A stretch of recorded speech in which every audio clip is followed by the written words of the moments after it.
So remote hands is the ability to engage incremental technology labor anywhere, at any time you need them, at any skill set.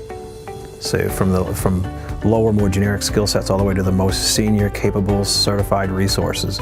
It's that incremental labor that you can have when you need them, anywhere you need them, for as long as you need them. For large organizations, or even mid-tier organizations that have data centers and remote offices and branch offices and regional offices, it's becoming more and more difficult to support those resources, to support those locations internally.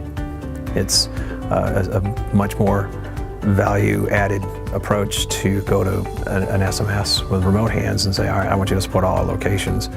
And you become the just-in-time technology services organization.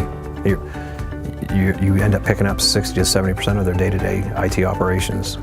When you take your operational day-to-day needs and you shift them to an incremental model under like an SMS remote hands, you now free up your technology resources that you do have to really focus on more strategic, value-driven initiatives where total cost of ownership and ROI are being driven from board of directors down.